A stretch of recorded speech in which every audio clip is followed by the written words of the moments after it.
সবাইকে আমার প্রণাম জানাই। শুরু করতে একটু দেরি হয়ে গেল, কিছু টেকনিক্যাল প্রবলেম হচ্ছিল, তো সেটা ফিক্স হয়ে গেছে, তাই 10 মিনিট দেরি হয়েছে। সবার কাছে ক্ষমা চাইছি। তো গ্রেটেস্ট থেকে আলোচনা করব। তো আজকে গ্রেটেস্টের মধ্যেই অষ্টাবক্র সংহিতা নিয়ে কিছু আলোচনা আছে, তো সেটা নিয়ে আজকে আলোচনা করছি। ব্রহ্মবিজ্ঞান লাভের আগে ভগবানের শাস্ত্র গ্রন্থ, ঈশ্বরীয় পুস্তক পাঠ তার সাধনারই একটি অঙ্গ ছিল। তো আমাদের এই কথাটা আমরা বলে থাকি যে ধ্যান ধারণা, দুটো একসাথে আমরা ইউজ করি, যে ধ্যান ধারণা করবে। তো ধ্যানটা তো বুঝলাম যে কি করে বা ধ্যান কিভাবে করতে হয়, এক চিন্তা করতে হয়, কিন্তু ধারণা যে করতে বলে, কিসের ধারণা করতে বলে? এই যে বলছে ধারণা করো, তো ধারণাটা কখন হয়? ধারণার জন্য একটু গ্রন্থ পড়তে হয়, আধ্যাত্মিক বই বা শোনা, ভালো করে শোনা, এই তত্ত্বের আলোচনা শোনা। এটাতে কি আমাদের একটা ঠিক ঠিক ধারণা করা যায় কি কি সেই বেদান্তে যে বিষয়টা নিয়ে কথা বলা আছে সে বিষয়টা কি, তো ধারণাটা ঠিক ঠিক হয়। তো ধারণার জন্য একটু বই পড়তে হবে। অবশ্যই বইটা শুধু পড়তে হবে ধারণা পরিষ্কার করার জন্য, কিন্তু আলটিমেটলি বই পড়েও পুরোটা পরিষ্কার হয় না, একমাত্র পরিষ্কার হয় অনুভবে, তার আগে পুরোটা পরিষ্কার হয় না। আমি যদি এখন বইটা পড়ি পাণ্ডিত্যের জন্য, তাহলে আমি বলবো না পড়াটাই ভালো, কিন্তু যদি গ্রন্থ পড়া তো খুবই ভালো এবং দরকারও, সেটা জন্য আমরা ধারণাটাকে পরিষ্কার করার জন্য পড়ি। এবং গ্রন্থে যে কথাগুলো লেখা আছে সেগুলোর গভীরতা, সেই কথাগুলোর গভীরে যাওয়া, সেগুলো ঠিক অর্থটাকে বোঝা। তো লিটারাল মিনিং একটা হয়, একটা ইনডেপথ মিনিং হয়।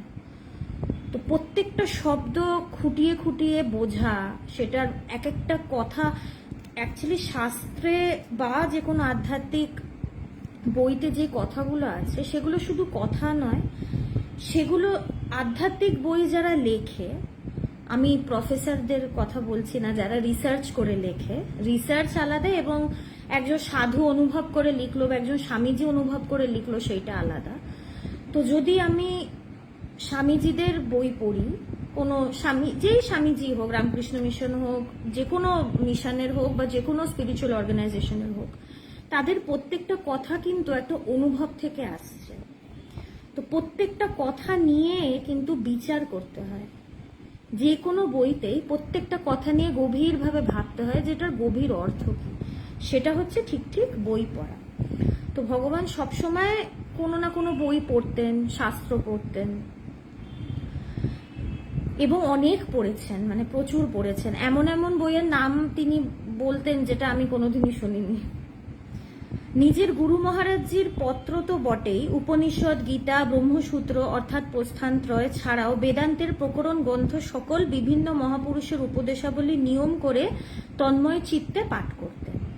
তো ওনার গুরুদেবের চিঠি তো ছিলই, যেটা নিয়ে তিনি সবসময় থাকতেন, সেটা নিয়ে মনন করতেন, কিন্তু তিনি উপনিষদ, গীতা, ব্রহ্মসূত্র মানে প্রস্থানত্রয় যেটা আছে, এবং বেদান্তের যা যা বেসিক বই আছে সেগুলো নিয়ে তিনি আলোচনা করতেন এবং পড়তেন, অধ্যয়ন করতেন। তো অনেকজনে প্রশ্নটা করে যে কি বেদান্তের কোন বই পড়ব? তো ভগবান সবসময়, ভগবানকে অনেকজনেই প্রশ্নটা করে যে বেদান্তের কোন বই পড়ব।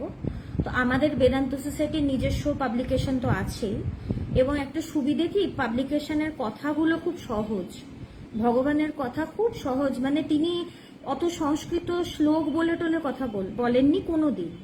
খুব এমনভাবে তিনি বলেছেন যে একজন সাধারণ মানুষও বুঝবে বেদান্ত কি জিনিস। তো এটাতে তো আমাদের খুবই সুবিধে হয়েছে, মানে কোনোদিন বেদান্ত নিয়ে আমরা ভয় পাইনি যে ব্যাপারটা কি, হয়তো বিরাট বিরাট কিছু কথা আছে, সেরকম নয়। ভগবানও আমাদের খুব সহজভাবে আমাদেরকে বুঝিয়েছেন, বোঝাচ্ছেন, এবং আমাদের যারা স্বামীজিরা আছে তারাও খুব সুন্দর করে সহজভাবেই বলেন। এছাড়াও ভগবান সবসময় মানে অ্যাডভাইস করেন স্বামী বিবেকানন্দ, স্বামীজির বইগুলো পড়া, মানে শুরুতে ইনিশিয়ালি বেসিক এতে স্বামীজির যে কথাগুলো বা বইগুলো সেগুলো খুবই মানে ভালো। তো ভগবান প্রচুর বই তখন পড়তেন, এবং একটা কথা এখানে আছে কি, নিয়ম করে তন্ময় চিত্তে পাঠ করতে, নিয়ম করে। আজকে একটা বই ধরলাম, একটা চ্যাপ্টার পড়ে সেই বইটা রেখে দিলাম, সেই বইটাতে ধুলো জমলো। তো নিয়মিত পড়তে হবে, প্র্যাকটিসটা তো নিয়মিত করার। ধ্যান ধারণা মানে ধ্যানটাও যেমনি আধ্যাত্মিক প্র্যাকটিস, ধারণাটাও কিন্তু আধ্যাত্মিক প্র্যাকটিসের মধ্যেই পড়ে।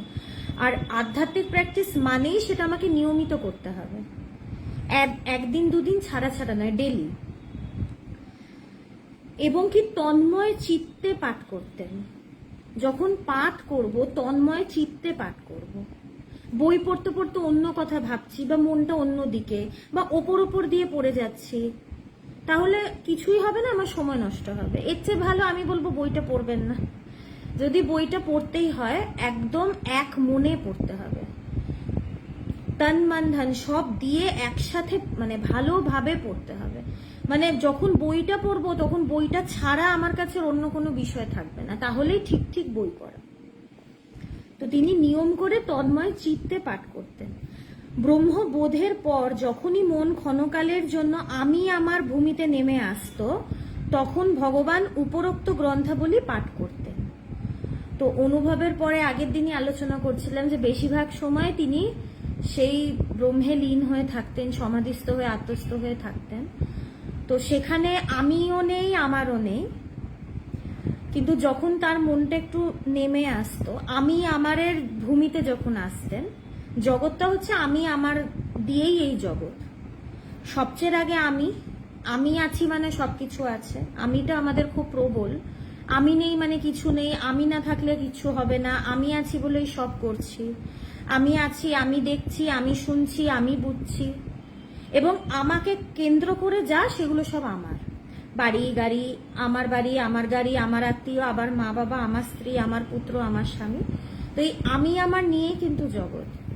কিন্তু এই ভূমি থেকে যখন মনটা ওঠে, তখন আমিও থাকি না, আমারও কিছু থাকে না।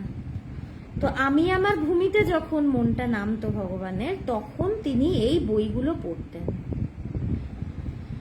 কিন্তু এই পাঠ বেদান্তের ধারণা করার জন্য নয়, তিনি শাস্ত্র গ্রন্থ পড়তেন শাস্ত্রের অনুভবের সাথে তার অনুভূতিগুলি মিলিয়ে নেবার জন্য। তো তিনি যে পাঠ করতেন বেদান্ত আলাদা করে বোঝার জন্য করতেন না, কারণ তার বেদান্তের যেটা মূল বক্তব্য, সে ব্রহ্ম বা আত্মা, সে অনুভব তার হয়ে গেছে, সেই চরম অনুভব। তো আলাদা করে তার বোঝার কিছু নেই, তিনি বোঝার পারে চলে গেছেন। বোঝাটা তো বুদ্ধি দিয়ে হয়, তো বুদ্ধির পারে চলে গেছেন। তো তিনি ব্রহ্ম হয়ে গেছেন, তো আলাদা করে তার আর বেদান্ত বোঝার কিছু নেই। তো তাহলে শাস্ত্রটা তিনি পড়ছেন কেন? এই শাস্ত্রে যে অনুভবের কথাগুলো লেখা, সেগুলোর সাথে তিনি নিজের অনুভবটাকে মেলানোর জন্য তিনি শাস্ত্রটা পড়তেন। তার আধ্যাত্মিক অনুভবের সাথে গ্রন্থের যে অনুভবগুলি মিলে যেত, সেই অমূল্য জ্ঞানের কথাগুলি ডায়েরির পাতায় লিপিবদ্ধ করে রাখতেন ভগবান।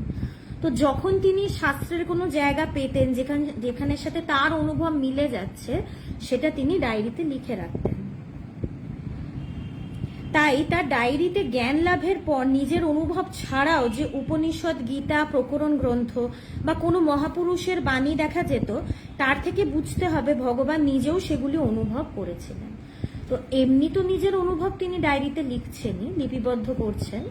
এর বাইরে শাস্ত্র পড়ে শাস্ত্রের যে জায়গাটার সাথে তিনি মিল পাচ্ছেন, কোনো মহাপুরুষের কথা, কোনো শাস্ত্রের কথা, কোনো আধ্যাত্মিক গ্রন্থের কথা, সেই কোটেশনগুলো কিন্তু ভগবানের ডায়েরিতে আছে। এবং সেই যে লেখা তিনি লিখেছেন, এটা যে তার কথাটা ভাল লেগেছে, আমরা অনেক কোটেশনই লিখে রাখি। আমারও একটা ডায়েরি আছে, সেখানে আমি হয়তো কিছু বই পড়লাম, সেখানে একটা কথা আমার খুব মনটা ছুঁলো, তো আমি সেটা একটা ডায়েরিতে লিখে রাখি। তো সেটার জন্য তিনি লিখছেন না যে ভাল লেগেছে বলে লিখছি, তিনি সেই কথাটার সাথে মিল পাচ্ছেন, তার অনুভব মিলে যাচ্ছে ওটার সাথে, তাই তিনি লিখতেন। অদ্বৈত তত্ত্বের উচ্চতম সিদ্ধান্ত সংবলিত প্রকরণ গ্রন্থ অষ্টাবক্র সংহিতা, যেখানে পরম জ্ঞানী অষ্টাবক্র মুনি তার শিষ্য ব্রহ্মজ্ঞানের উচ্চ অধিকারে রাজর্ষি জনককে উপদেশ দিচ্ছেন, সেই গ্রন্থের কিছু উপদেশ ভগবান সেই সময় ডায়েরিতে লিখে রেখেছিলেন, যা তার সেই সময়ের মানসিক স্থিতির প্রমাণ দেয়, তাই তুলে ধরলাম। তো অষ্টাবক্র সংহিতা এটা বলা হয় যে ব্রহ্মজ্ঞান হওয়ার আগে বইটাকে ছুতেই নেই, কারণ কিচ্ছু বোঝাই যাবে না। এই বইটা অষ্টাবক্র গীতা বা অষ্টাবক্র সংহিতা, এই বইটা আধ্যাত্মিক অনুভবের পরের কথা এই বইতে আছে। তো পরের কথা যদি থাকে, আমি অনুভবের আগে বইটা পড়লে তো কিছু বুঝতে পারবো না। একদম সেই জায়গায় দাঁড়িয়ে কথাগুলো বলা, তাই বলে অনুভবের পরেই অষ্টাবক্র গীতা পড়তে হয়। তো ভগবানও তার অনুভবের পরেই বইটা পড়েছিলেন এবং দেখেছিলেন কি যেন নিজের কথাগুলোই তার সেই বইতে লেখা রয়েছে। জ্ঞান তো একই, জ্ঞান তো আলাদা আলাদা নয় যে অনুভবও আলাদা আলাদা হবে, একই তো জ্ঞান, তাই কথাগুলো একদম এক, যেন তারই কথাগুলো সেই বইতে। তো সেগুলো তিনি তার ডায়েরিতে লিখে রেখেছিলেন। এবং অষ্টাবক্র গীতা হচ্ছে অষ্টাবক্র মুনি রাজা জনককে যে ব্রহ্মজ্ঞান উপদেশ করছেন সেইটা নিয়েই অষ্টাবক্র গীতা। রাজা জনক, তিনি রাজা তো ছিলেনই এবং বিশাল বড় তার রাজ্য, মিথিলা রাজ্য। তো তার হঠাৎ করে মনে হয়েছিল যে তিনি সত্যকে লাভ করতে চান, তিনি সত্যকে জানবেন। তো তিনি প্রচুর চারিদিক থেকে তিনি পণ্ডিত, ঋষি, সাধু, সন্তদেরকে তার সভাতে নেমন্তন্ন করে ডাকতেন এবং তাদেরকে জিজ্ঞেস করতেন যে আপনি আমাকে ব্রহ্মজ্ঞান উপদেশ করুন, আমি সেই সত্যকে জানতে চাই, এবং আপনি যদি না জানাতে পারেন আমাকে, আপনাকে আমি কারাগারে বন্দি করব। তো যারাই আসতো সবাই সেই বন্দিঘরেই ঢুকতেন, মানে কেউই আর কি পারতো না সেইটা। এখন ব্রহ্মজ্ঞান একজন শিষ্যের, মানে যদি দেখা যায় একজন গুরু কাছে গিয়ে সেই শিষ্যের ব্রহ্মজ্ঞান লাভ হচ্ছে, তাহলে জানতে হবে সেই গুরু স্পেশাল। সবাই এটা পারে না, এটা একটা শক্তির পরিচয়, সবাই এটা পারে না। মানে আমার ব্রহ্মজ্ঞান হলো আর আমি ভাবলাম আমি আর একজনকে অনুভব করিয়ে দিতে পারবো, অত সোজা ব্যাপারটা নয়। এই জন্যই তো গুরু জিনিসটাই আলাদা, গুরু সবাই হতে পারে না। তো এখানে একটা special requirement, special eligibility, special criteria থাকে। তো সব, মানে কেউই পারছিল না রাজা জনককে সেই সত্যের কথাটা, সত্য অনুভব করাতে। তো তখন অষ্টাবক্র এই কথাটা শোনে যে রাজা জনক এরম লোক খুঁজছে। তো অষ্টাবক্র নিজেই তার কাছে গিয়ে বলল যে আমি তোমাকে ব্রহ্মজ্ঞান উপদেশ করবো এবং তুমি অনুভবও করবে, তো কিন্তু তোমাকে আমার সাথে সবকিছু ছেড়ে যেতে হবে। এখন রাজা জনক রাজা, এখন মানে প্রথমে যখন তিনি বলছিলেন যে আমি ব্রহ্মজ্ঞান লাভ করতে চাই, শুনে মনে হবে হয়তো তিনি এমনি হয়তো একটু জানতে চাইছিলেন ব্যাপারটা কি, কিন্তু তিনি প্রচন্ড সিরিয়াস ছিলেন। তিনি রাজা, তার এত বড় রাজ্য, ধন সম্পত্তি, মানে লাক্সারিয়াস লাইফ। যখন অষ্টাবক্র তাকে বলল তোমাকে সবকিছু ছেড়ে আমার সাথে যেতে হবে, তিনি কিন্তু এক কথায় সব ছেড়ে দিলেন। সব ছেড়ে তিনি অষ্টাবক্র মুনির সাথে চলে গেলেন।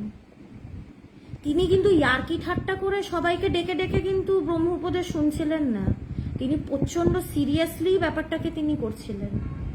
তাই এক কথাতে গুরু বলেছেন, তাকে বিশ্বাস করে সব ছেড়ে তিনি তার পেছনে চলে গেলেন। তো অষ্টাবক্র মুনি তাকে বলল ঠিক আছে আমি তোমাকে উপদেশ করব, এবং তারপরে আরো অনেক ঘটনা আছে। তো সেই যে উপদেশগুলো করেছিলেন সেইটা নিয়েই অষ্টাবক্র গীতা। এবং মানে এই বইটা প্রচন্ড, মানে মানে আমার কাছে এটা আমার খুব প্রাণের বই অষ্টাবক্র। মানে বইটা পড়ে খুব আরাম লাগে, মনে হয় হ্যাঁ এই তো খুব আরামের বই এটা। তো সেখানে যেই কথাগুলো, সে তো মারাত্মক মারাত্মক কথা। কিছু কথা যখন আগে শুনতাম তখন ভাবতাম যে বাবা এই কথাগুলো তো মানে বুদ্ধিতে ধরা পড়ার কথা নয়। আবার এইটাও সত্য যে যখন এই কথাগুলো অষ্টাবক্র মুনি রাজা জনককে বলছিল, তিনি শুনছিলেন আর তার অনুভব হচ্ছিল। তাকে যে মনন করতে হয়েছে, বিচার করতে হয়েছে, তপস্যা করতে হয়েছে তা নয়, যা শুনছেন অনুভব করছেন, শুনছেন অনুভব করছেন। মানে কিরম আধার এবং কিরম তিনি শিষ্য। মানে গুরুকে সব দিয়ে দিয়েছে, নিজের কাছে আর কিছু নেই, তাই গুরু যা বলছে সঙ্গে সঙ্গে অনুভব হচ্ছে। আর আমার তখন নিজেকে নিয়ে খুব লজ্জা লাগছিল যে ওনার শুনে শুনে অনুভব হয়ে যাচ্ছে, আর আমার তো ভেবে ভেবেও কিছু হচ্ছে না। তো এরকম মানে বই, মানে মারাত্মক বই। তো ভগবান যখন সেই বইটা পড়েছিলেন, সেটার সাথে মিলিয়ে তার অনুভবের সাথে যে কথাগুলো মিলেছিল, সেই কিছু কথাই তিনি ডায়েরিতে লিখেছিলেন, এবং সেই কথাগুলোই এই বইতে বলা আছে। আমি সংস্কৃত কথাগুলো পড়ছি না, আমি ডাইরেক্ট ট্রান্সলেশনটা পড়ছি। যদি দেহাদি, প্রথম যেই পয়েন্টটা ভগবান অষ্টাবক্র সংহিতা থেকে লিখেছেন, যদি দেহাদি পৃথক করে দেহাতীত চৈতন্যে বিশ্রাম করতে পারো, তাহলে এখনই শান্ত হয়ে পরমানন্দ লাভ করে বন্ধন থেকে মুক্ত হতে পারবে। কি বলছে? দেহাদি পৃথক করে, দেহাতীত চৈতন্যে মানে কি শরীরের সাথে নিজেকে আলাদা করতে হবে। আমরা কি ভাবি? আমাদের এটা দৃঢ় বিশ্বাস, এবং আমরা আমাদের পরিচয় বলতে জানি কি আমি এই শরীর, এই শরীরটাই আমি মেয়ে, আমি ছেলে। আমার মেয়ে শরীর হলে নামটাও মেয়ের মতন হবে, ছেলে শরীর হলে নামটা ছেলেদের মতন হবে। এই শরীরটাকে ধরে কিন্তু আমাদের সবকিছু, আমাদের দেহ বুদ্ধি, দেহাত্ম বুদ্ধি মানে যে দেহতে আত্মবুদ্ধি, যাদের যে দেহকে আমি বলে জানে, এটাকেই বলছে দেহাত্ম বুদ্ধি। কিন্তু এখানে অষ্টাবক্র কি বললেন? যে দেহাদি পৃথক করে দেহাতীত চৈতন্যে যদি বিশ্রাম করতে পারো, মানে এই কথাটাতে তিনি বোঝালেন যে দেহটা আমি নই, এই দেহ থেকে আলাদা একটা অস্তিত্ব আছে, এবং সেই অস্তিত্বটা আমি, এবং দেহ থেকে আলাদা হওয়া যায়। তো এই আধ্যাত্মিক প্র্যাকটিস করতে করতে একসময় ঠিক এই অনুভব হয় যে এই দেহটা আমি নই, দেহটা মিথ্যা, দেহটা জড় বস্তু, এটা তো রক্ত মাংসের একটা ঢিপি। শেষে গেলে দেড়শের ছাই, মায়ের কথা। কোথায় আমাকে একজন বলেছিল যে মানে মাংস খেলে, মাছ খেলে ঈশ্বরকে ডাকা যায় না, মাংস মাছ খাওয়া ছেড়ে দিতে হবে, একদম সাত্বিক আহার করতে হবে, তাহলেই ঈশ্বরকে পাওয়া যায়। মানে তখনও আমি আমার গুরু ভগবানের কাছে আসিনি। তো তখন আমার একটাই কথা মনে হয়েছিল, এবং সেই কথাটাই আমি বলেছিলাম যে রক্ত মাংস মানে মাংস খাওয়া ছাড়তে পারি, কিন্তু আমার শরীরটাই তো মাংস দিয়ে তৈরি, তাহলে ঈশ্বরকে তো কেউ ডাকতেই পারবে না। আমার শরীরটাই তো একটা মাউন্ড অফ ফ্লেশ না, আর দেখতে খুব একটা ভালো না। যখন অ্যাক্সিডেন্ট হয় বা গড়ি কিছু দেখায়, আমাদের কিরম একটা গা ঝিনঝিনি ওঠে, কিন্তু ওই দেহ, ওই সব আমাদের ভেতরেই রয়েছে, খুব একটা দেখতে সুন্দর নয়, কিন্তু ওই দেহটাই কিন্তু আমাদের কাছে সবচেয়ে বড় সত্য। এবং মৃত্যুর আমাদের ভয় তো এই জন্যই, কারণ আমরা ভাবি কি মৃত্যু মানে শরীর চলে যাবে, শরীর চলে যাবে মানে আমার অস্তিত্বও সেখানে চলে যাবে, আমার ভোগ সেখানেই শেষ। কিন্তু আসল সত্য হচ্ছে এই শরীরটা আমি নই, আমি হচ্ছি সেই দেহের অতীতে যে চৈতন্য আছে, সেই চৈতন্য আমি চৈতন্য স্বরূপ। শরীরের মৃত্যু, আমার মৃত্যু নেই, চৈতন্যের মৃত্যু নেই, তাই আমার অস্তিত্ব কোনো দিনই অভাব ঘটবে না। আমি সবসময় ছিলাম, আছি এবং থাকব। আমার জন্মও হয়নি, তাহলে মৃত্যু হবে কোথা থেকে? তাই বলছে যদি পৃথক করে দেহাতি চৈতন্যে বিশ্রাম করতে পারো, বিশ্রাম বলতে সেইখানে যদি স্থিত হতে পারো, তাহলে এখনই শান্ত হয়ে পরমানন্দ লাভ করে বন্ধন থেকে মুক্ত হতে পারবে। এখনই, যদি চাই এক্ষুনি পারবো। যদি আমার চাহিদাটা ভেতর থেকে সে আন্তরিকভাবে আসে, তাহলে এক্ষুনি আমি পারবো নিজের দেহাতীত সেই চৈতন্যে স্থির হতে, এবং তখনই আমি ঠিক ঠিক শান্ত হয়ে পরমানন্দ লাভ করব, এবং কি বন্ধন থেকে মুক্ত হব চিরকালের জন্য। আরেকটা যে সেকেন্ড শ্লোকটা লিখছে, তুমি চতুর্বর্ণের পারে সকল আশ্রমের অতীত, ইন্দ্রিয় জ্ঞানের অবিষয়, অসঙ্গ নিরাকার বিশ্ব ব্রহ্মাণ্ডের সাক্ষী রূপে অনুভব করে সুখী হও। কি বলছে, তুমি চতুর্বর্ণের পারে। কিন্তু আমাদের জাত পাত বর্ণ নিয়ে কত কেলেঙ্কারি ব্যাপার। আমি উচ্চ বংশের, আমি উঁচু জাতের, ও নিচু জাতের, নিম্ন জাতের। সোসাইটিতে কত সমস্যা। সমস্যাটা কে তৈরি করেছে? আমরাই তৈরি করেছি। কিন্তু সমাধানটাও আমাদের দ্বারাই বলা, আমাদের ঋষিমুনিরাই বলে গেছেন। এখানে বলে দিচ্ছেন যে তুমি চতুর্বর্ণের পারে। তাহলে আমি যদি ভাবি আমি বিরাট উচ্চ বংশের, আমি উচ্চ জাতের, সেটা তো, এই ভাবনাটাও ভুল। আবার কেউ যদি ভাবে আমি নিম্ন জাতের, এই ভাবনাটাও ভুল। কারণ আমরা সবাই সেই চতুর্বর্ণের পারে। ব্রাহ্মণ, ক্ষত্রিয়, বৈশ্য, শূদ্র, এই চতুর্বর্ণ তো এটাই, এই 4টে বর্ণেরই পারে আমরা। কারণ এই যে বর্ণ, এগুলো তো উপাধি।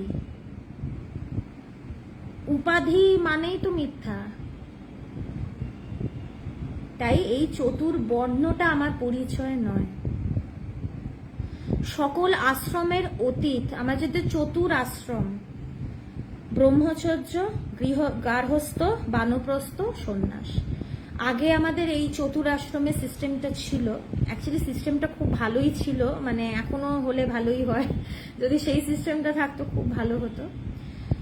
এই যে চতুর আশ্রমের যে সিস্টেম, এটার পেছনে মানে এখানে বলা হয়েছে যে আমি চতুরাশ্রমের অতীত। এই অতীত বোঝার জন্যই আগে চতুরাশ্রমটা সৃষ্টি করা হয়েছিল। আমাদের সনাতন ধর্ম বা ভারতীয় যেটা আমাদের দর্শন, সেটা কিন্তু খুব সুন্দর।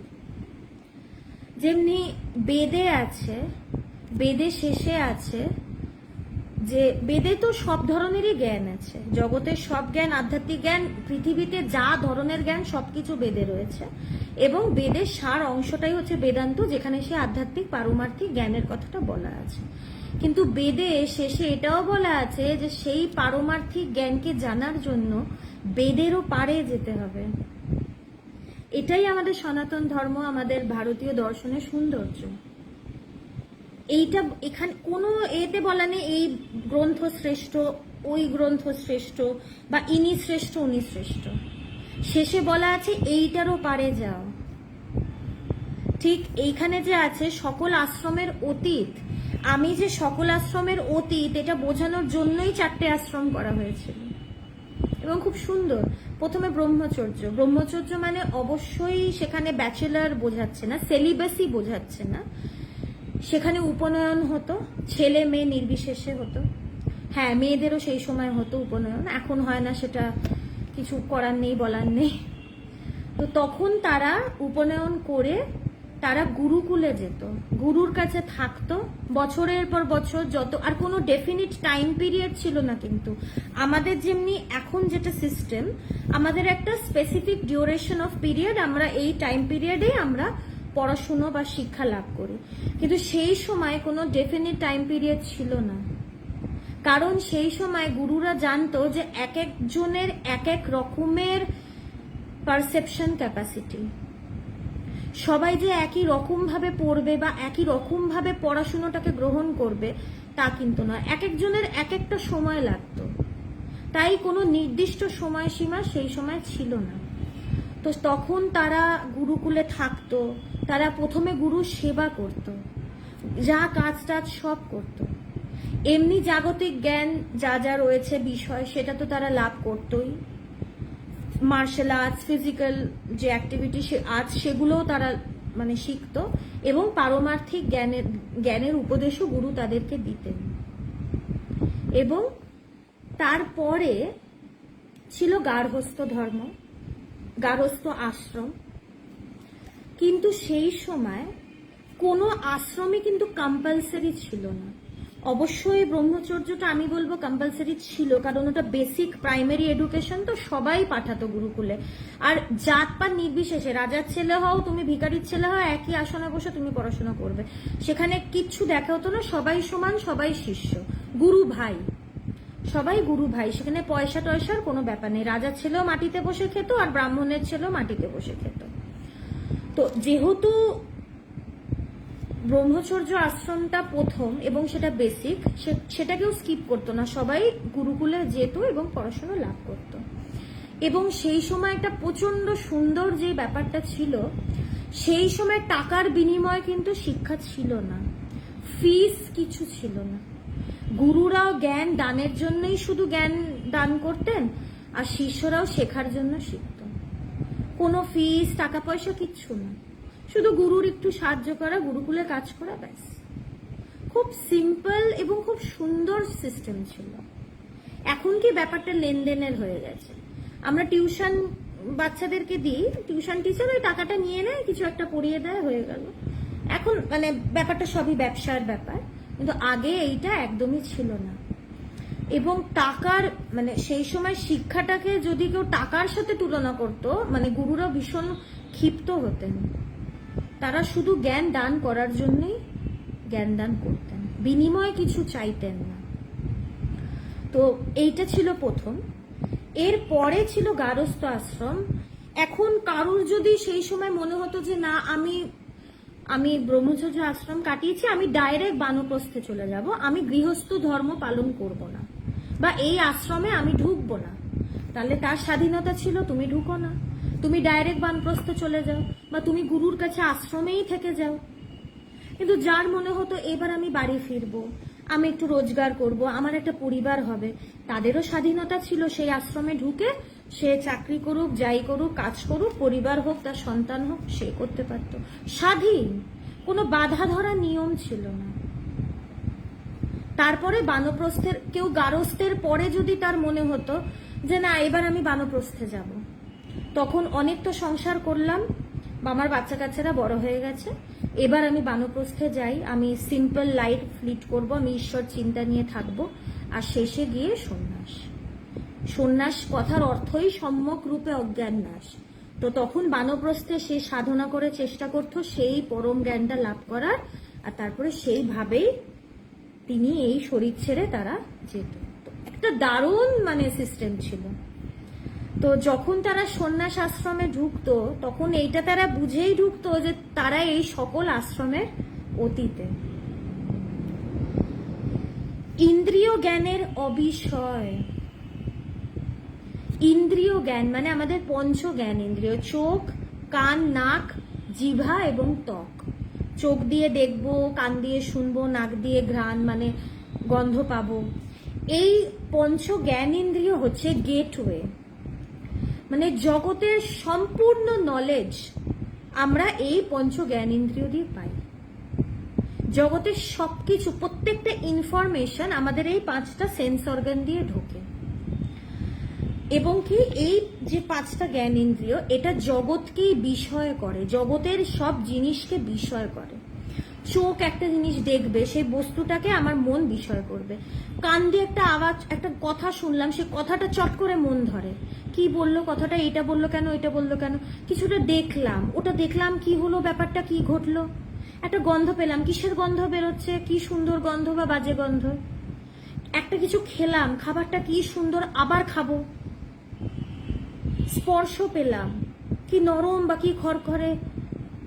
তো এই পঞ্চ জ্ঞানেন্দ্রিয় সেই ব্রহ্মকে বিষয় করতে পারে না, সেটা জগৎকেই বিষয় করে। কিন্তু ব্রহ্ম বা সেই চৈতন্য হচ্ছে এই ইন্দ্রিয় জ্ঞানের অবিষয়। সেই জ্ঞানেন্দ্রিয় আমাদের এই যে পাঁচটা সেন্স অর্গান, এইটা ব্রহ্মকে বিষয় করতে পারে না। সেই সত্য বা সেই ব্রহ্ম এই পঞ্চ জ্ঞান ইন্দ্রিয়ের পারে। অ্যাকচুয়ালি জ্ঞান ইন্দ্রিয়টা তো আমাদের শরীরেরই একটা পার্ট না, চোখ শরীরের মধ্যেই তো রয়েছে, নাক, এগুলো সব পার্ট অফ দ্য বডি। তো এই যে আগেরটাই বললো দেহাতীত চৈতন্যে যেতে হবে, তো যেহেতু পার্ট অফ দ্য বডি, শরীর যদি মিথ্যা হয় তাহলে পঞ্চ জ্ঞান ইন্দ্রিয় অবশ্যই মিথ্যা। আর মিথ্যা তো অবশ্যই, ঘুমিয়ে পড়লে এইসবের অস্তিত্ব আমার কাছে থাকে না, শরীর বোধ থাকে না। শরীরটা যদি মিথ্যা হতো তাহলে শরীর বোধ আমার সবসময় থাকতো, যেটা সত্য সেটা সবসময় থাকবে। কিন্তু ঘুমার সময় তো শরীর বোধ থাকে না, আমি মেয়ে না ছেলে, কিভাবে ঘুমাচ্ছি, কার পাশে ঘুমাচ্ছি, কিছু টেরই পাই না। তখন আমার শরীর একদম অফ, আমার শরীর বোধ নেই, কিচ্ছু নেই, তো অবশ্যই শরীর মিথ্যা। আর শরীরের অঙ্গ যেহেতু এই পঞ্চ জ্ঞানেন্দ্রিয়, সেগুলো তো অবশ্যই মিথ্যা। এবং হ্যাঁ, এটাও ঠিক যে ইন্দ্রিয়, আমাদের এই যে জ্ঞানেন্দ্রিয় এই জগৎকে যে বিষয় করে সেটা কিন্তু মনের সাহায্যে করে। মন যদি না থাকতো, মন না থাকলে কিন্তু জ্ঞানেন্দ্রিয়ের কোনো কাজ নেই। আমি হয়তো এখন হয়তো এই লাইফটা হচ্ছে, আমার যদি কথাগুলোর প্রতি মন না থাকে, কথাগুলো কান অবধি যাবে, ভেতরে কিন্তু যাবে না। হয়তো শুনতে শুনতে অন্য কিছুর মনটা অন্যদিকে, কথাগুলো কিন্তু শুনবো না, বুঝতেও পারবো না। তাই মনকে যুক্ত হতে লাগে। মন যদি জ্ঞানেন্দ্রিয়ের সাথে যুক্ত হয়, তখনই গিয়ে আমার ইমপ্রেশনটা আমার হয়, এই জগতের ইমপ্রেশন বা ছাপটা কিন্তু তারপরে আমার ভেতরে আসে। কিন্তু এই জ্ঞান ইন্দ্রিয় সেই ব্রহ্মকে বিষয় করতে পারে না। ইন্দ্রিয় জ্ঞানের অবিষয়, অসঙ্গ। এখন এখানে অসঙ্গ বলতে কিন্তু একা বোঝাচ্ছে না, লোনলিনেস নয়, কিন্তু ওয়াননেস। এখানে লোনলি না, আমি খুব একা, কেউ নেই আমার আশেপাশে, এইটা নয়। সেইখানে এক, আমিই আছি, আমি ব্যতীত দ্বিতীয় বস্তু নেই, সব জায়গায় আমিই আছি, পুরোটাই আমি, টোটালটাই আমি। এই একে কিন্তু এই যে অসঙ্গ, এখানে কিন্তু একটা পরিপূর্ণতা আছে। আমরা জাগতিক ক্ষেত্রে যে অসঙ্গ বুঝি, সেখানে একটা একাকিত্বের ব্যাপার, লোনলিনেসের ব্যাপার, কিন্তু এখানে অসঙ্গ বলতে কিন্তু অন্য। সেখানে এক ছাড়া দ্বিতীয় নেই, সে আমি ছাড়া, সে ব্রহ্ম ছাড়া আর কিছু নেই। সর্বভূতে সে এক ব্রহ্মই, তাই বলছে অসঙ্গ। তার সেখানে কোনো সঙ্গী নেই, প্রয়োজনও নেই, খোঁজও নেই, কারণ সে পুরো পরিপূর্ণ, নিরাকার। তোমার আকার নেই, তুমি লিমিটেড নও। একটা কিছুর যখন আকার আছে, জানতে হবে সেটা লিমিটেড। কিন্তু এখানে কি বলছে? নিরাকার, মানে অনন্ত।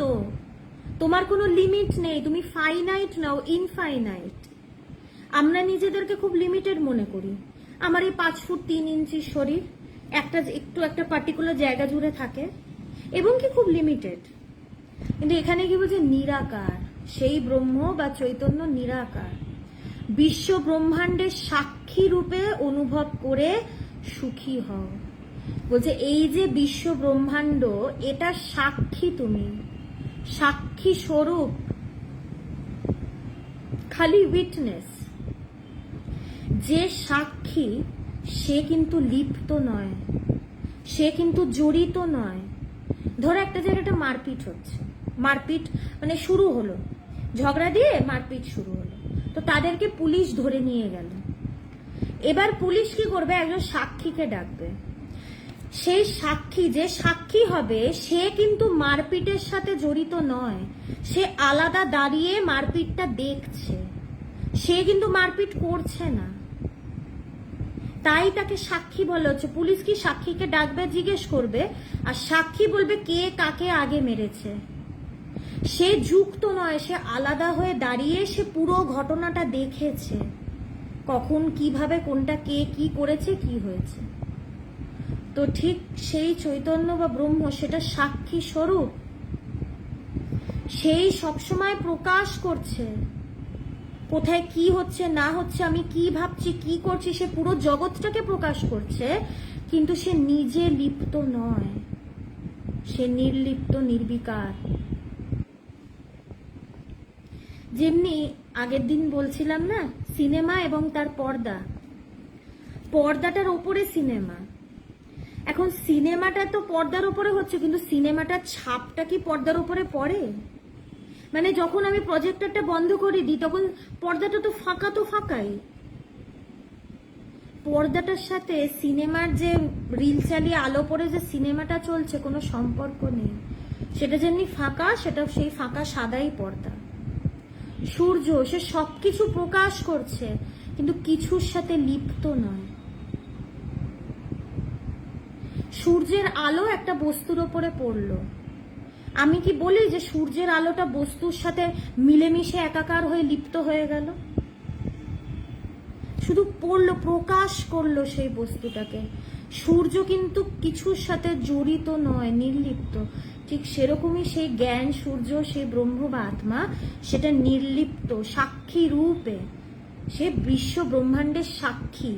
বলছে কি সেইভাবে তুমি নিজেকে অনুভব করে সুখী হও। এই হচ্ছে আমার আসল পরিচয়। আমি এতদিন আমার যেই পরিচয়গুলো নিজের ভেবে এসেছি সেগুলো আমার আসল পরিচয় নয়। আর আমি সুখী কখন হতে পারবো? যখন আমি আমার এই পরিচয়টা আমি পাবো, যখন এই অনুভব আমার হবে। পরের যে কথাটা আছে, আমি কর্তা এই অহংকার রূপ বিশাল কালনাগের দ্বারা দংশিত হয়েছ, তাই আমি কর্তা নই, এই জ্ঞানরূপ অমৃত পান করে পরমানন্দ লাভ করো। তো আমরা একটা বিশাল বড় কালনাগের দ্বারা দংশিত প্রত্যেক মুহূর্তে হচ্ছি। সেটা কালনাগটা কে? না আমাদের অহংকার। সাপ, মানে সাপ যখন পেঁচায় একজনকে মানে খাবার জন্য, তখন এটা আমি শুনেছি তার শরীরের প্রত্যেকটা হাড় গুঁড়ো গুঁড়ো হয়ে যায়। কিরম যন্ত্রণা হতে পারে। তো সেই অহংকারটাও কিন্তু আমাদেরকে তো গুড়িয়ে দিচ্ছে সব সময়। আমাদের শান্তি আনন্দ সব গুঁড়ো গুঁড়ো হয়ে ঝরে ঝরে পড়ে যাচ্ছে। এই জন্য ওটাকে বলছে কালনাগ। এবং কি সেটা বিষের মতো নেই অহংকার। আমি কর্তা, এইটাই হচ্ছে সেই বিষ। অহংকারটা দংশন করছে আমাদের। তাই আমি কর্তা নই, এই জ্ঞানরূপ অমৃত পান করে পরমানন্দ লাভ করো। পরমানন্দ লাভ হয় না কেন? আমি কর্তা নই এটা বলতে পারি না, এই বোধটা হয় না। এই বোধটা হয় না যে আমি কর্তা নই। ভগবানের গুরুদেব স্বামী পবিত্রানন্দ মহারাজ, তিনি সারা জীবন একটাই কথা বলেছেন, মায়ের যাহা ইচ্ছা তাহাই হবে, তাহাই হোক। কারণ তিনি এটা বলেননি আমার ইচ্ছে, আমি তো মাকে এত ডাকি, মায়ের ভক্ত আমি, ঠাকুরের ভক্ত, আমার ইচ্ছে পূরণ হোক। তার আমার বলে কিছু নেই। তিনি তো জানেন তিনি কর্তা নয়, তার শুধু তুমিই আছে, তার শুধু মাই আছে। তাই তিনি কথাটা বলতে পেরেছেন, মায়ের যাহা ইচ্ছা তাহাই হবে এবং তাহাই হোক। মায়ের ইচ্ছেটাই পূরণ হোক, আমার ইচ্ছেটা যেন পূরণ না হয়। তাই আমি কর্তা নই, তিনিই কর্তা। নিজেকে কর্তা ভেবে ফেলে বলেই তো মাথায় এক একটা করে লাগের চাপে। তার উপরে সবকিছু সমর্পণ করতে হবে যে তিনিই সব, আমি কিচ্ছু করি না। আর সত্যিই আমি কিছু করি না। আমি তো শরীর নই, মন নই, বুদ্ধি নই, পঞ্চ জ্ঞানেন্দ্রিয় নই, পঞ্চ কর্মেন্দ্রিয় নই। আমি তো সেই অহংকারও নই, আমি তো সেই ব্রহ্ম। তা আমার কি করার ক্ষমতা? আমি তো কিছু করতেই পারি না। যাদের দ্বারা আমি কাজ করি সেগুলো তো আলটিমেটলি মিথ্যা। তাই কর্ম কোথায়? কর্তাই বা কোথায়? কর্মই বা কোথায়? তাই সেই সত্যে, চরম সত্যে কোনো কর্মও নেই, কোনো কর্তাও নেই। সেই জ্ঞান থেকেই তো কথাটা আসে যে আমি কর্তা নই। এবং কি যখন এই জ্ঞানে এখানে এসে যখন আমি পৌঁছাবো, তখনই আমি পরমানন্দ লাভ করব। তাই সব সময় জানতে হবে কি যে আমি কর্তা নই, কর্তা তিনি। তার ওপরে সবকিছু ছাড়তে হবে, সমর্পণ করতে হবে। আমরা এই যে স্বামীজির একটা কথা আছে না, ছেড়ে দাও রজ্জু বলো ওম তৎসৎ ওম। আমি কর্তা, এটা মানে দড়ি ধরে টানাটানি করা জগতের সাথে। একদিকে জগৎ, একদিকে আমি কর্তা মানে ধরে আছি, আমাকে ছাড়া হবেই না, ধরে টানাটানি করছি। এটাতে কি হচ্ছে? দড়িটার জন্য আমার হাত কেটে রক্তাক্ত হয়ে যাচ্ছে। এই জন্যই বলছে দড়িটা ছেড়ে দাও, ছেড়ে দাও রজ্জু বলো ওম তৎসৎ ওম। রজ্জু ছেড়ে দাও, তুমি কর্তা ভাবটা ছেড়ে দাও, তাহলেই আর ব্যথা পেতে হবে না। অহম ব্রহ্মাস্মি তত্ত্বমসি। তত্ত্বমসি কথাটার অর্থ হচ্ছে তুমি সেই, এটা উপদেশ। আর অহম ব্রহ্মাস্মি মানে আমি সেই ব্রহ্ম। তত্ত্বমসি কথাটা অন্য কাউকে বলা, আর অহম ব্রহ্মাস্মি আমাকে বলা, মানে আমি নিজেকে বলছি। কোনো যা খুশি ভাবুন না, কোনো অসুবিধে নেই, বিষয়টা ব্রহ্ম হলেই হলো।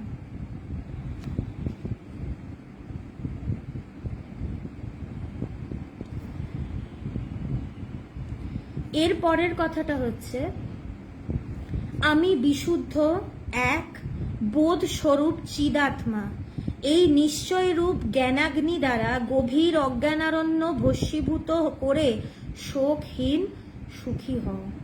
কি আমি বিশুদ্ধ? আমি প্রচুর এরকম প্রশ্ন পাই যে নিজের ভেতরটাকে শুদ্ধ করব কিভাবে। এই প্রশ্নের উত্তরগুলো আমার জন্য কেন কঠিন হয়, কারণ আমি কোনোদিন এটাই বুঝি না যে মানুষ কি করে মলিন। এখানে কি বলছে? আমি বিশুদ্ধ, আমি শুদ্ধ স্বরূপ, আমার ভেতরে কোনো মলিনতা নেই। কেন নেই? সে ব্রহ্ম তো সবকিছুর পারে, তাই কিছু ব্রহ্মকে স্পর্শ করতে পারে না, তাই সেটা শুদ্ধ, সেটা মলিন নয়, সেখানে কোনো মলিনতা নেই, সেটা শুদ্ধ স্বরূপ। তাই আলাদা করে শুদ্ধিকরণের দরকার নেই। নিজেকে ব্রহ্ম হিসাবে জানলেই বুঝবো যে আমি বিশুদ্ধ ছিলাম, আছি এবং সবসময় থাকবো। আমাকে তো কিছু স্পর্শই করতে পারে না, আমাকে তো কিছু ছুঁচ্ছে না, তাই আমি মলিন হব কি করে? কারণ যাকে ছোবে সেই জিনিসও নেই, আর যে ছোবে সেও তো নেই, দুটোর মধ্যে তো কোনোটাই নেই। এবং কি বলছে? এক একমেব দ্বিতীয়ম, বোধ স্বরূপ, খুব ইম্পর্টেন্ট। আমাদের এই প্রশ্নটা অনেক সময় আসে যে সেখানে আত্মাকে বোধ করতে হয়, আত্মাকে বোধ করা যায় না। আমি তো সেই অহম ব্রহ্মাস্মি, আমি তো সেই ব্রহ্ম, তাই আমি কি করে অনুভব করব তাকে? অনুভূতির জন্য তো দুই লাগে, যে অনুভব করবে, যেটা কে অনুভব করবে, যেই বস্তুটাকে অনুভব করবে, সেখানে তো এক আছে, আমি সেই। তো আমি আলাদা করে নিজেকে অনুভব করব কিভাবে? তাই আমি বোধ স্বরূপ, আলাদা করে ব্রহ্মকে বোধ করা যায় না, কথাটা ভুল। কেউ যদি বলে যে আমি ব্রহ্মকে বোধ করেছি, কথাটা ভুল। কে বোধ করবে? কাকে বোধ করবে? সেখানে তো দুই নেই। কিসের দ্বারা বোধ করবে? মনের অতীত, বুদ্ধির অতীত, সবকিছুর পারে, কিসের দ্বারা বোধ করবে? তাই ব্রহ্মকে বোধ করা যায় না, ব্রহ্ম হওয়াও যায় না। আমি সেই, এইটুকুই বলতে পারি। বোধ স্বরূপ চিদাত্মা, এই নিশ্চয় রূপ জ্ঞানাগ্নি দ্বারা, নিশ্চয় রূপ, নিশ্চিত, দৃঢ়, এই জ্ঞানটার উপরে স্থিত হওয়া, স্থিতপ্রজ্ঞ, এই জ্ঞানটার উপরে দৃঢ় হওয়া, নিশ্চয় রূপ জ্ঞানাগ্নি দ্বারা অজ্ঞানারণ্য ভস্মীভূত করে শোকহীন সুখী হওয়া। তো এই যে জ্ঞানাগ্নি দাবানল, এটার দ্বারাই আমাদের অজ্ঞানারণ্য, মানে অজ্ঞানের অরণ্য, মানে জঙ্গল, জঙ্গল অন্ধকার, ভয় করে, রাস্তা হারিয়ে যাই, বেরোনোর জায়গা পাই না। তো এখানে যখন সেই জ্ঞানরূপী দাবানল লাগে, তখন সবকিছু পুড়ে ছাই হয়ে যায়। তাই বলছে কি, সে এই জ্ঞানের দ্বারাই অজ্ঞান নাশ করে শোকহীন সুখী হয়।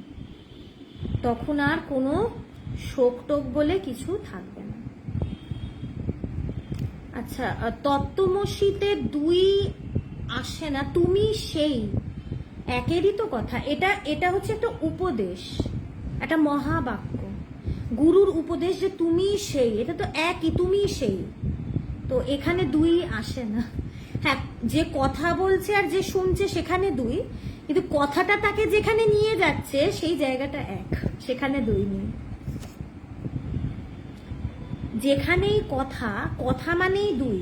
এই যে কথা বলছি মানেই ব্যবহারিক জগৎ, দুইয়ের ব্যাপার, বহুর ব্যাপার, কিন্তু যার কথা বলছি সেটা এক। এর পরের কথা, রজ্জুতে কল্পিত সর্প দর্শনের ন্যায় যে বোধস্বরূপে এই বিশ্ব সংসার কল্পিত। বেদান্তের একটা দারুণ এক্সাম্পল এটা, এটা ভগবানের কাছ থেকেও শুনেছি, প্রচুর এটা শুনেছি, এবং এই যে এক্সাম্পলটা এটা দিয়ে বুঝতে খুব সহজ হয়। তো আমি সেটা নিয়ে আলোচনা করি এই উদাহরণটা দিয়ে, যে আমি একটা অন্ধকার রাস্তা দিয়ে যাচ্ছি, আমাদের জীবনটাও অন্ধকারই বলা যায়। হঠাৎ করে রাস্তায় আমি দেখলাম একটা সাপ।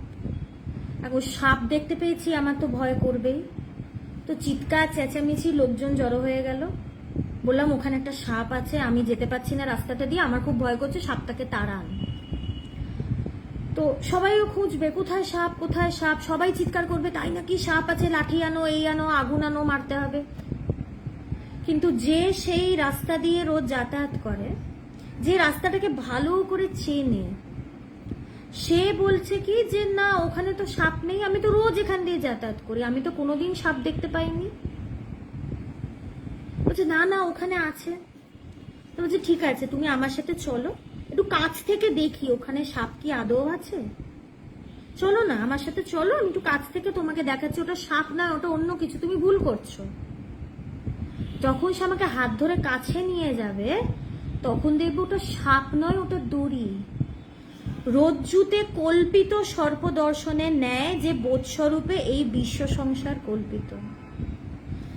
তো রজ্জুটাকে আমি ভুল দেখে সাপ দেখলাম, দেখে চেঁচামেচি করে ভয় পেলাম, ভয় পেয়ে লোক জড়ো করলাম, তারপরে আমাকে একজন এনে দেখালো ওটা সাপ নয়, ওটা দড়ি। ঠিক সেরকমই সেই ব্রহ্মের ওপর, সেই বোধ স্বরূপে এই বিশ্ব সংসার কল্পিত, ইম্পোজড। যেমনি দড়িটার উপরে আমি সাপটাকে কল্পনা করেছি, ঠিক সেরকমই এই আত্মা বা ব্রহ্মের ওপরেও এই জগৎটা কল্পিত, ইম্পোজড। এবং কি জগৎটা দেখে ভয় পাই, জগতের মধ্যে চিৎকার চেঁচামেচি। কিন্তু কি যখন গুরু আসেন, তিনি হাত ধরে নিয়ে বলেন কি আরেকটু কাছ থেকে দেখো, এটা সাপ নয়, এটা জগৎ নয়, জগৎটা সত্য নয়, এটা দড়ি, বা ওটা সেই চৈতন্য বা ব্রহ্মবাদ। এর পরেও কিছু কথা আছে।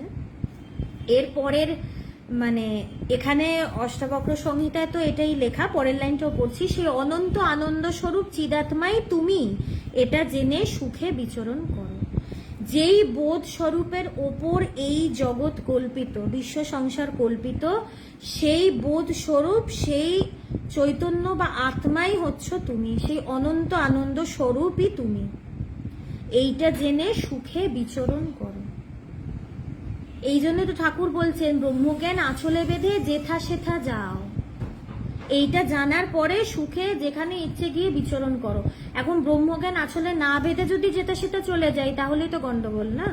আর তাই তো আমরা করি, আমরাও যেথা সেথা যাই, আমাদের মনটাও যেথা সেথা চলে যায়। আঁচলে ব্রহ্মজ্ঞানটা বাধা হয় না।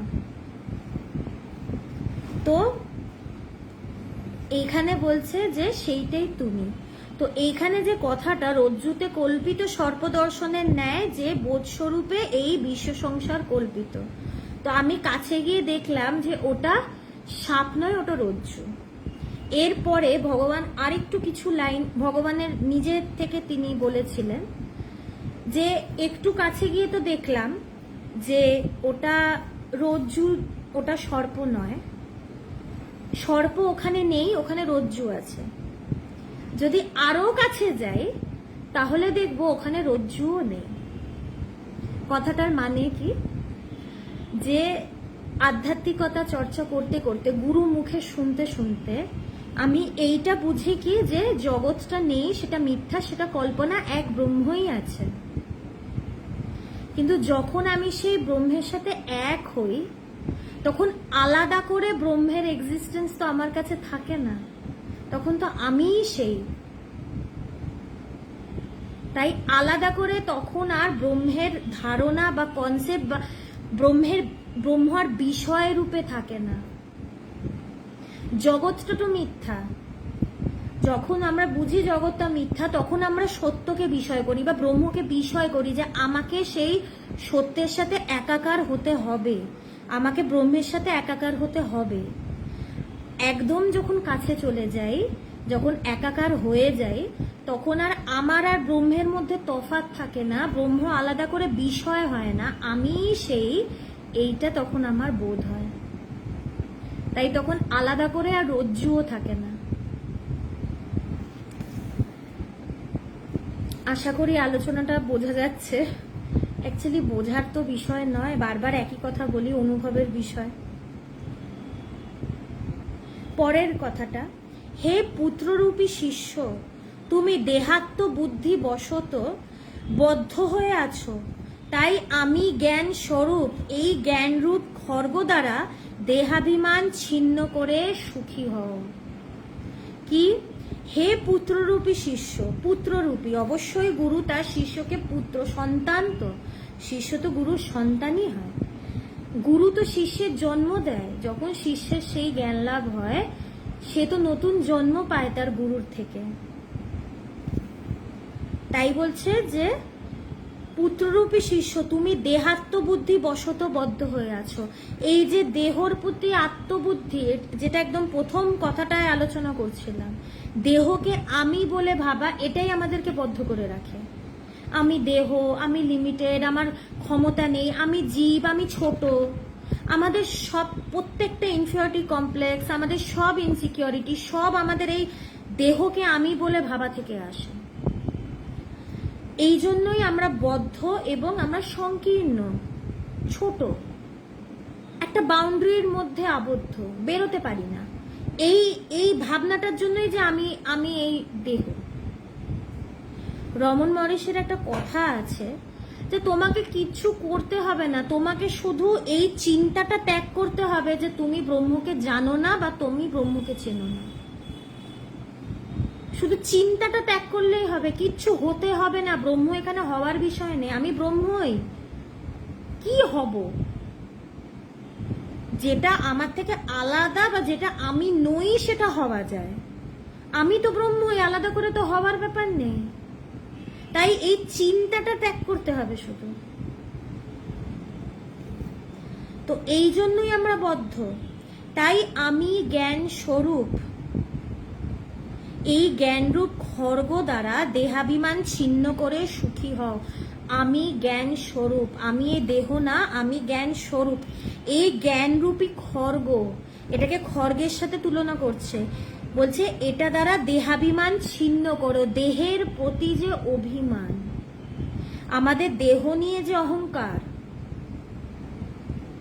আমি অমুক, আমি তমুক, এই দেহের প্রতি যে অহংকার, আমি সুন্দরী, আমি ফর্সা, আমি লম্বা, এই জ্ঞান খর্গ দ্বারা এই দেহর প্রতি যে অভিমান, সেটাকে ছিন্ন করো এবং সুখী হও। ঠাকুর যে গলা অবধি ছুরিটা তুলেছিলেন বলেই মা তার জ্ঞানের খর্গ দিয়ে তার সবকিছু উড়িয়ে দিয়েছিলেন। তো এই খর্গটাকে হাতে নিয়ে অজ্ঞানটাকে ছেটে ফেলে দিতে হবে। এই জন্য এটাকে বলছে ক্ষুরোধারস্য পথ। বেদান্তে ক্ষুর নিয়ে কাজকর্ম করা হয়, এখানে একটু কাটাকাটির কাজ হয়, ব্লাডি ব্যাটল। তো একটু কাটাকাটি করতে হবে। এখানে শাখা প্রশাখা কাটার ব্যাপার নেই, পুরো জড় সমেত উপড়ে ফেলে দিতে হবে, জড় সমেত কেটে বাদ দিয়ে দিতে হবে। আর এই জ্ঞানটা, আমি জ্ঞান স্বরূপ, এইটা জানার পরেই একজন ঠিক সুখী হতে পারবে। ভগবান অষ্টাবক্র সংহিতার জ্ঞানের মহামূল্যবান উপদেশগুলি লিখে রেখেছিলেন, কারণ ভগবানও তখন দেহাতীত সত্তায়, বর্ণাতীত আশ্রম রহিত, অতীন্দ্রিয় অসঙ্গ নিরাকার ব্রহ্মাণ্ডের সাক্ষী, অকর্তা বোধ স্বরূপ, অসঙ্গ এক অনন্ত আনন্দ স্বরূপ চিদাত্মা হয়ে এই পৃথিবীতে বিচরণ করছিলেন, পরম জ্ঞানী অষ্টাবক্র মুনির মতো। তো তিনি কথাগুলো কেন লিখে রেখেছিলেন? কারণ প্রত্যেকটা কথা তো তার সাথে মিল ছিল। তিনি দেখছিলেন হ্যাঁ আমি তো সেই দেহাতীত সত্তা, তার তো প্রত্যেকটা বোধে বোধ হয়েছিল। তিনি আশ্রম রহিত, বর্ণাতীত, অতীন্দ্রিয়, প্রত্যেকটা কথা তো তার কাছে একদম ক্রিস্টাল ক্লিয়ার। অসঙ্গ, নিরাকার, ব্রহ্মাণ্ডের সাক্ষী। তিনি কথাগুলো এই জন্যই লিখে রেখেছিলেন, কারণ কথাগুলো যে অষ্টাবক্র মুনির ভেতর থেকে এসছে শুধু তা নয়, অষ্টাবক্র মুনি অবশ্যই কথাগুলো বলেছেন, কথাগুলো তো তার সেই অনুভব বা জ্ঞানের থেকেই এসছে, এবং ভগবানের তো সেই চরম জ্ঞানই হয়েছে, তাই কথাগুলো তো মিলবেই। কথাগুলো যেই জায়গা থেকে এসছে তিনি তো সেই জায়গায় প্রতিষ্ঠিত। প্রত্যেকটা কথা তিনি এমবডিমেন্ট, তো তিনি তো কথাগুলোকে বুঝবেই। এই জন্য তিনি অষ্টাবক্র সংহিতার এই কথাগুলোকে তার ডায়েরিতে লিখে রেখেছিল, এবং এইটাই চরম সত্য, এবং আমাদেরকে এইটাই অনুভব করতে হবে, না হলে আনন্দ, শান্তি, সুখ, টাটা বাই বাই। ভালো থাকতে গেলে এর ছাড়া অন্য কোনো উপায় নেই। আজকের আলোচনা ছিল এই অষ্টবক্র সংহিতা নিয়েই, ভগবান যেটা তার ডায়েরিতে লিখেছিল। পরের দিন আরো আধ্যাত্মিক অনুভব নিয়ে আলোচনা হবে। তিনি তার ডায়েরির পাতায় আরো যা যা লিখেছেন তার আরো আধ্যাত্মিক অনুভব। আচ্ছা, দেহাত্মবোধ থেকে বেরিয়ে আসার উপায় কি? এই চর্চা, এই বিচার, আত্ম অনাত্ম বিচার, নিত্য অনিত্য বিচার, আমি দেহ নই, আমি মন নই, আমি পঞ্চ জ্ঞানেন্দ্রিয় নই, আমি অহংকার নই, আমি বুদ্ধি নই, এইটা নিয়ে বিচার। মনটা সেই ব্রহ্মকে বিষয় করা। আমার মন যত ব্রহ্মের প্রতি থাকবে তত আমার দেহের ওপর থেকে মনটা সরতে থাকবে। আমাদের যে দেহের প্রতি আত্মবোধ, এই বোধটা তো মনে। আমি যতক্ষণ দেহকে বিষয় করব ততক্ষণ আমার এই বোধ থাকবে। যখন আমি ঈশ্বর বা ব্রহ্মকে, আত্মাকে বিষয় করব, আস্তে আস্তে বোধটা কাটতে থাকবে। আমি কোনটাকে বিষয় করছি এইটা হচ্ছে ফ্যাক্টর। তাই এগুলো করতে একদিনের তো ব্যাপার না, সময় সাপেক্ষ।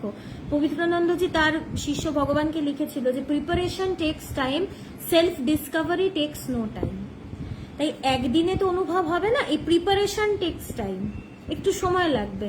কিন্তু আমি যদি প্রিপারেশনটা ভালো করে করি তাহলে self Discovery will just be around the corner. তো যদি এইভাবে করতে থাকি, এক সময় দেখব কি দেহের ওপরে আমার আর আত্মবুদ্ধিটা নেই, আমি দেহকে আর আমার সাথে রিলেট করতে পারবো না। আস্তে আস্তে আমি এগোতে থাকবো। আজকে আলোচনা এই অবধি। আবার পরের দিন আরো ভগবানের অনুভব নিয়ে আলোচনা করব। সবাই ভালো থাকবে।